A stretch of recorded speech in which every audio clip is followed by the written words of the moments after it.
Well, I think it's important for citizens to understand what's going on these issues. They may seem a little bit arcane when you're talking about federal advisory committees and peer review and what studies are published or relied on for policymaking. But the reality is this behavior has real impacts on people's lives. It's leading to more mercury in the fish that pregnant women and children eat. It's leading to less understanding of national security issues and bad decisions being made in that area. It's leading to other public health threats. It's leading to bad information on contraception and reproductive health, for example. So there's a number of ways that these abuses of science have a real-world impact on people. And we encourage citizens and voters to engage in this debate, to become informed, to read the materials that we've put out, to read the response that the White House put out and our response to them, and then to decide what they want to see happen on this issue. We believe that members of Congress need to hear from the public about this issue, that they want an end to these kind of abuses. They want effective oversight and reforms designed to reduce the suppression and manipulation of science and policymaking. And it's really only through that kind of active engagement of citizens that this issue is going to be addressed. The scientific community has clearly stepped up to the plate, I think, with the statement by over 5,000 scientists. A number of scientific societies are now engaging on this issue and on issues relevant to their areas of expertise and concern. The National Academy of Science has a committee going which will produce a report shortly after the election on these issues of presidential appointments and advisory committees and reforms that may be needed.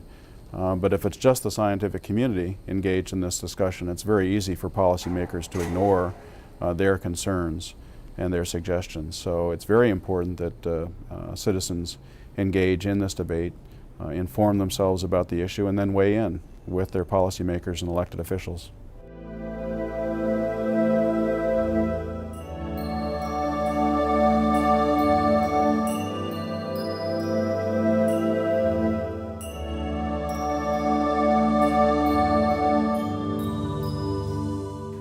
I don't know. I don't know if most Americans are interested in the complexities of the scientific debates.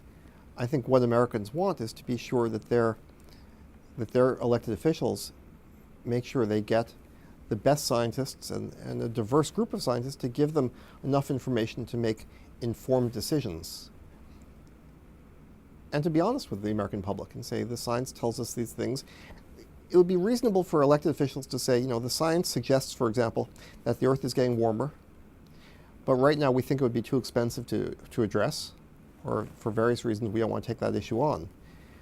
But what the government tends to do these days, certainly what the Bush administration is doing, is pretending the scientists aren't saying this. And they're doing that either by closing their ears and not listening, like my 8-year-old son does, or they just take people off the committees to make sure the committees don't tell them the information that they don't want to hear.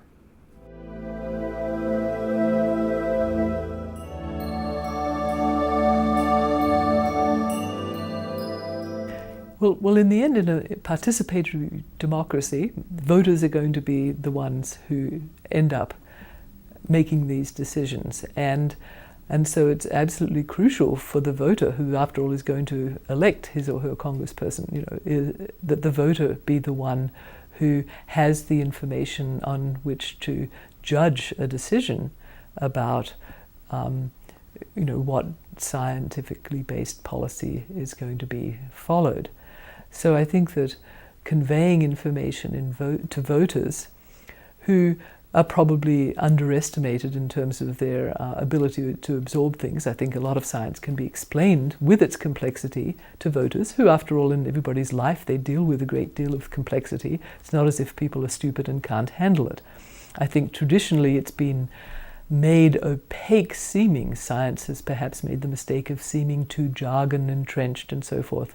And it seemed inaccessible to voters, or generally the lay public, educated or otherwise.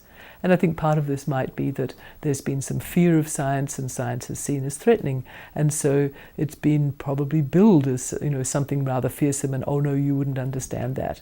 But in fact, I think voters have an appetite for understanding science, and I think that's been demonstrated clearly when they've had the opportunity. And they, by and large, people do have an ability to understand complexities. So I think we do a great disservice, we, in general, as a society, do a great disservice to voters by not providing avenues in which science can be explained in ways that are made clear, but without dumbing down the actual complexities which sometimes exist, but which in reality are not a whole lot harder, in fact probably not harder than the complexities that exist in anybody's life. And so I think it's very important, either as scientists or as people who can speak about the science in various venues, like through organizations or whoever, to speak in ways that don't minimize the scientific realities, because voters, I think, can get it.